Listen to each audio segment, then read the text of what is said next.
In this curation video, I'm going to show you one way to find contact information and add those to records in the bioregistry. It's useful to put contacts for the records in the bioregistry because this allows us to get in touch with the people in charge of databases in case we have questions about the content, in case we want to improve the bioregistry records, and so on. So where does this information come from? Well, it really depends. Today, we're going to actually use the bioregistry itself to look for publications that are associated with records and prefixes, and to look in those publications to see if maybe the first or the last author can be found on ORCID, and also maybe get their email address and the GitHub handle. So to do that, we're going to import the bioregistry itself. We're going to iterate through all the resources.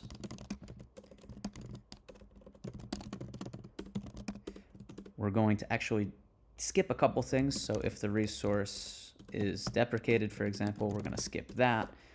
If the resource already has a contact person, we don't need to curate again. And then we're going to get the list of publications.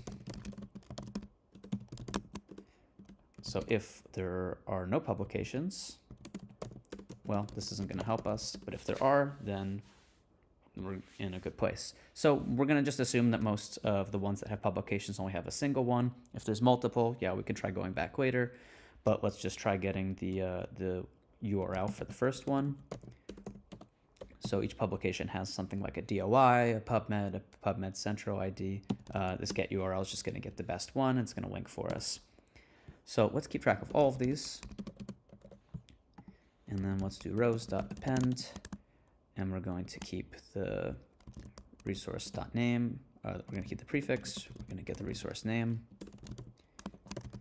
And we're going to keep the URL. And in the end, we're just going to print out this table with tabulate.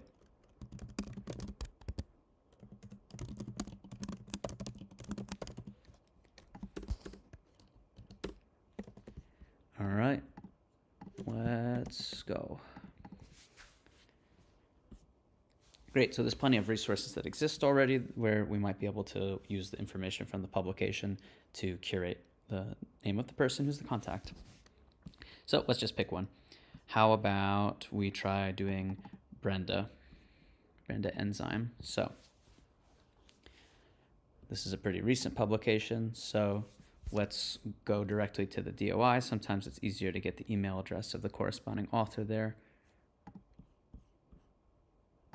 Let's not accept cookies. Okay, we can accept them today. Okay, so we've got the email address for D. Schomburg, University of Braunschweig. So let's try and look this person up in ORCID.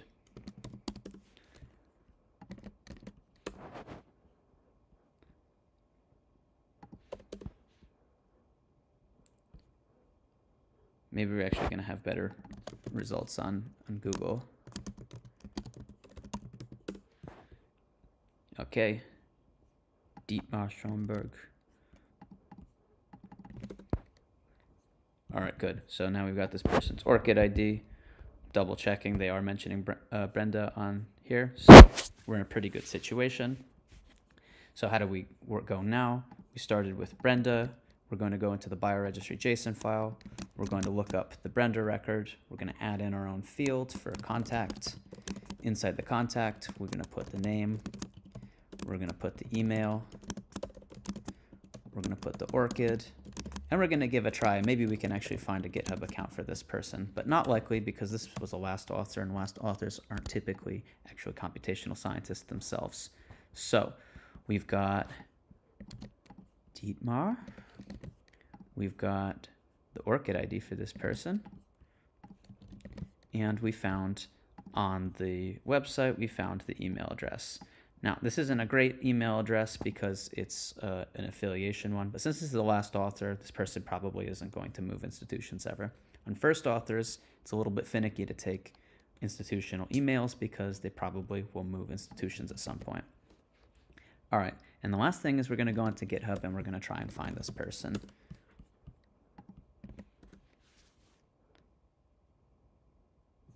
Nope, no users with that name, so we can just kind of move on. But interestingly, we can check an issue. So this is the gene ontology. So somebody's also mentioned this author because they're talking about EC numbers and enzymes, and this is all within the same universe of Brenda and XPASI. Anyway, we've done our job. We've added our contact person. The last thing we can do is open up the terminal, and we can run the bioregistry wint command just to make sure everything's sorted correctly. See, it actually just fixed the order of the email and the name. And now we're done. Now we can go and we can make a new branch. In fact, I already did some curation about contacts before, so now we're just adding another contact person in that branch. We can add a commit message if we want, but since this is part of a single purpose pull request, we don't need a really good commit message here. We can directly add it. And yeah, so if you're doing this yourself, you want to check out the bioregistry, make your own branch, and then start committing onto that branch. And then after, you can make a pull request. So let's see what that pull request looks like in the end. I already made it for this branch, but you can make your own. Add new contact people. And every time a commit is made, we have all of our continuous integration tests, which run quality assurance to make sure that we haven't made any mistakes. So those will give feedback in case there's curation problems. And all we have to do is wait for these tests to pass. If they don't, we can read the tests, we can read the feedback, and make updates in our branch. And then after that, somebody from the bioregistry team will be able to make a check, a final check, and then squash and merge your commits together. We use squash and merge because then we keep really high-level commit history. So that's it for this video. There are other ways to find contact information for people. Sometimes it's also by going through the homepage of resources and looking in the about or the funding information, or sometimes there's personnel pages on databases. Those are other ways to find contact people. Your results will vary. A lot of resources, they point to people that are hard to find either on ORCID or GitHub, and it's not super actionable just to have names and email addresses because, like I said before, email addresses change quite frequently within academia and within science. So that's why we want to have these kinds of unambiguous identifiers like ORCID IDs.